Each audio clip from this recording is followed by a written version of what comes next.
জুলাই বিপ্লবকে আইনগত ভিত্তি বাংলাদেশে দিতে হবে। যদি আইনগত ভিত্তি না দেয়, তাহলে জুলাই শহীদ সহ জুলাইয়ের ভূমিকা যারা পালন করেছে, যে চেতনা নিয়ে আমরা বাংলাদেশে যুদ্ধ করেছি, দামাল ছেলেরা নেমে এসেছে, সেই চেতনার বাস্তবায়ন আমরা বাংলাদেশে করতে পারবো না। এই কারণে সরকারের কাছে আমরা দাবি করি, জুলাই সনদের বাস্তবায়ন হতেই হবে, আইনগত ভিত্তি দিতেই হবে। তার আগে আসলে জাতীয় নির্বাচন দিলে সেটা সঠিক হবে না। কারণ বাংলাদেশে অনেক নির্বাচন হয়েছে না? 1971 এর পর থেকে এ যাবৎকালে অনেক নির্বাচন হয়েছে, সরকার পরিবর্তন হয়েছে, দল সরকার গঠন করেছে। বাংলাদেশের মানুষের ভাগ্য পরিবর্তন হয়েছে না। সমাজ থেকে অন্যায়, জুলুম, অত্যাচার, নিপীড়ন, খুন, রাহাজানি, ধর্ষণ, চাঁদাবাজ, দখলবাজ, এগুলো কি বাংলাদেশ থেকে দূর হয়ে গিয়েছে না? জুলাই বিপ্লবের ভিত্তি যদি রচিত হয়ে যায়, যেমনি ভাবে ফ্যাসিস্ট বিদায় নিয়েছে, যেমনি ভাবে বৈষম্য দূর হয়েছে, তেমনি ভাবে এই বৈষম্য দুরবস্থায় বাংলাদেশ সামনের দিকে এগিয়ে যাবে ইনশাআল্লাহ। এজন্য জুলাই বাস্তবায়ন আমাদের অত্যন্ত গুরুত্বপূর্ণ একটি ইস্যু। সম্মানিত উপস্থিতি, কিছুদিন আগে আপনারা জেনেছেন বাগেরহাটে 4টি আসন থেকে একটি আসন কেটে নিয়ে গিয়েছিল, তাই না? আপনারা কচুয়াবাসী যুক্ত হয়ে গিয়েছিলেন শরণখোলা এবং মোড়েলগঞ্জের সঙ্গে, এটাও তো ঠিক। এভাবে একটি গেজেট প্রকাশ করেছে নির্বাচন কমিশন। যেদিন প্রথম নির্বাচন কমিশন এই গেজেট প্রকাশ করেছিল অথবা প্রস্তাবনা দিয়েছিল, হঠাৎ করে রাতে ঘুমালাম, সকালে উঠে দেখি আমাদের একটা আসন নাই। কষ্টের বিষয় না? আমরা কি নির্বাচন কমিশনের এই সিদ্ধান্ত মেনে নিয়েছিলাম? না, আমরা মানিনি। তার প্রমাণ, আমরা তার পরদিন থেকে আন্দোলন করেছি, সাংবাদিক সম্মেলন করেছি, সমস্ত দল একত্রিত হয়ে বৈঠক করেছি, মিটিং করেছি, মিছিল করেছি, অবরোধ করেছি, হরতাল করেছি, স্মারকলিপি দিয়েছি, লকডাউন করেছি, সব কিছু চেষ্টা আমরা ময়দানে করেছি না? আপনারাও করেছেন। সাইনবোর্ড মোড়ে আমি দেখেছি, আমিও এসেছি সেখানে। বাগেরহাটের কোন রাজনৈতিক দল সেটা মেনে নিতে পারেনি, বাগেরহাটের কোন মানুষ সেটা মানতে পারেনি। কিন্তু যখন দেখি রাজপথে আন্দোলন করে কঠিন হয়ে যাচ্ছে দাবি আদায় করা, বাস্তব কিছু সমস্যা ক্রিয়েট হচ্ছে, আমরা সাথে সাথে হাইকোর্টের দ্বারস্থ হলাম। হাইকোর্টে একটা রিট পিটিশন করলাম। কোন ব্যক্তি একক নিজের ইচ্ছায় রিট পিটিশন করেনি। আমরা যে সর্বদলীয় একটা সংগ্রাম কমিটি হয়েছিল, জামায়াত ইসলামী, বিএনপি, চরমোনার ইসলামী আন্দোলন, খেলাফতে মজলিস, এই সব দলের সমন্বয়ে একটা সর্বদলীয় সংগ্রাম কমিটি হয়েছিল। সেই সংগ্রাম কমিটি একত্রিত হয়ে বসে এক টেবিলে বসে সিদ্ধান্ত নিয়েছে আমাদের হাইকোর্টে রিট করতে হবে। হাইকোর্টে আমাদের তখন যে আইনজীবী রয়েছে, তিনি বিএনপির নেতা, বাগেরহাটের ব্যারিস্টার জাকির সাহেব, ভালো আইনজীবী, তাকে প্রধান করে আরো 2 জন আইনজীবী তার সঙ্গে দিয়ে আমরা বললাম আপনারা 3 জনের সিদ্ধান্ত নিয়ে হাইকোর্টে রিটের ব্যবস্থা করেন। প্রধান ছিলেন ব্যারিস্টার জাকির হোসেন ভাই, অ্যাডভোকেট অহিদুজ্জামান দীপু ভাই, মোল্লাহাট বাড়ি। জামাত ইসলামের পক্ষ থেকে ছিল অ্যাডভোকেট মাওলানা শেখ আব্দুল ওদুদ ভাই। তাদেরকে আমরা দায়িত্ব দিলাম আইনজীবী হিসাবে, আপনারা রিট করেন। আমরা সর্বদল সিদ্ধান্তে একটা রিট করা হলো। আমরা বাগেরহাটের 4টি আসন চাই, 3টি আসন আমরা মানি না। হাইকোর্টে প্র্যাকটিস করেন জাকির ভাই, খুব ভালো মানের কৌশলী আইনজীবী।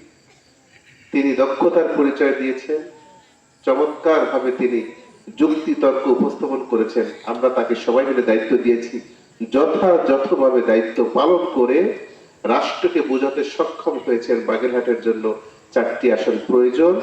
মহামান্য হাইকোর্ট আমাদেরকে 4টি আসন ফেরত দিয়েছে, তাই না? যতদিন এখন এই যে 4টি আসন ফেরত আসলো, ব্যক্তি রাহাদের ক্রেডিট না আমাকে ওই যে মাওলানা সাহেব রফিক ভাই ক্রেডিট না বিএনপির কোন নেতা ব্যক্তিগতভাবে তার একার ক্রেডিট না ইসলামী আন্দোলন বাংলাদেশ তার একার ক্রেডিট ক্রেডিট বাগেটের সর্বদলের, যেহেতু সর্বদল একসঙ্গে আন্দোলন করেছে, সর্বদল একসঙ্গে সিদ্ধান্ত নিয়ে হাইকোর্টে রিট করতে পাঠিয়েছে, তাই না? তারপরেও আমরা দেখি জামাত ইসলামীকে কিভাবে প্রশ্নবিদ্ধ করা হয়েছে, বাগেরহাটে প্রশ্নে জর্জরিত করা হয়েছে, অপমানজনক কথা লেখা হয়েছে ফেসবুকে, মিডিয়ায় ন্যাক্কারজনক নেতিবাচক ন্যারেটিভ তৈরি করা হয়েছে। বলছে জামাত ইসলামী আসলে 4টা আসন চায় না। শুনেছেন না আপনারা? কথা সত্য না মিথ্যা? আমাদের উপর কেন এত মিথ্যা কথা, কেন এত মিথ্যা অপবাদ? দিস ইজ স্টান্টবাজি পলিটিক্স।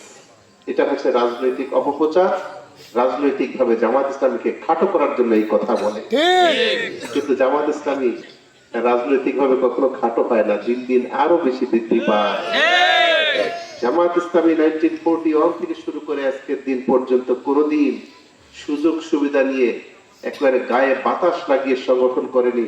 বারবার বাধা এসেছে, সব বাধা, সব নেগেটিভ, সব দুর্নাম ওভারকাম করে বাংলাদেশে টিকে রয়েছে। যারা বারবার ব্লেম দেওয়ার চেষ্টা করেছে জামাত ইসলামীকে, তারা বাংলাদেশ থেকে হারিয়ে গিয়েছে। জামাত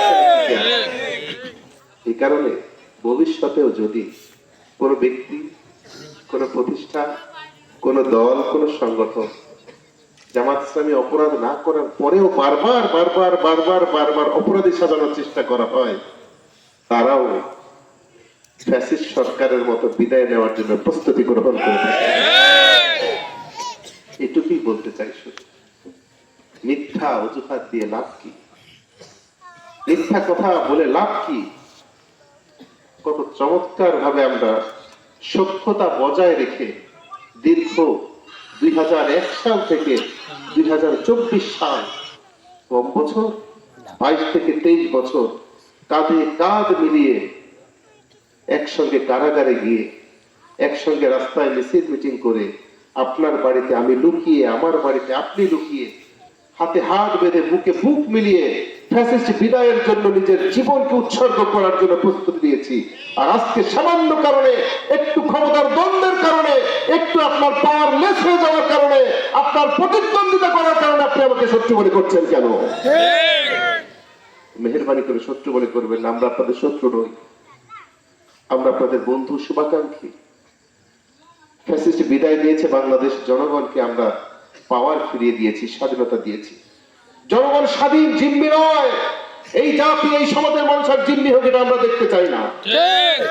এই স্বাধীন মানুষ যে দলকেই বাংলাদেশে পছন্দ করবে, যাদেরকে নিরাপদ মনে করবে, যাদের কাছে তারা নিরাপদ থাকবে, যাদের দ্বারা দুর্নীতি হবে না, এটা এই বাংলাদেশের মানুষ যখন মনে করবে, এই সব বিবেচনা করে যে দলকেই তারা সমর্থন দেবে, তারাই আগামী জাতীয় সংসদ নির্বাচনে সরকার গঠন করবে। আমি বলছি না বাংলাদেশের সব জনগণ দাঁড়িপাল্লায় ভোট দিয়ে দেবে, এটা আমি বলছি না। আমি বলছি না বাংলাদেশের সব জনগণ ধানের শীষে ভোট দিয়ে দেবে, এটা আমি বলছি না। কিন্তু জনগণ তো স্বাধীন, তাকে মুক্ত করে দিয়েছি, তাকে আর প্রেশার ক্রিয়েট করা হবে না, তার স্বাধীনতার উপর হস্তক্ষেপ করা হবে না। সে তার স্বাধীনভাবে ভোট প্রয়োগ করবে। এই ভোট প্রয়োগ করার ক্ষেত্রে যদি কেউ বাধা দিতে আসে, সে কোনো দলের লোক নয়, সে হতো দুষ্কৃতিকারী এবং সন্ত্রাসী। আমরা দুষ্কৃতিকারী সন্ত্রাসী মুক্ত করেছি সমাজ। এই সমাজে আর কোন দুষ্কৃতিকারী সন্ত্রাসীর জন্ম হোক, এটা বাংলাদেশ জামাত ইসলামী দেখতে চায় না।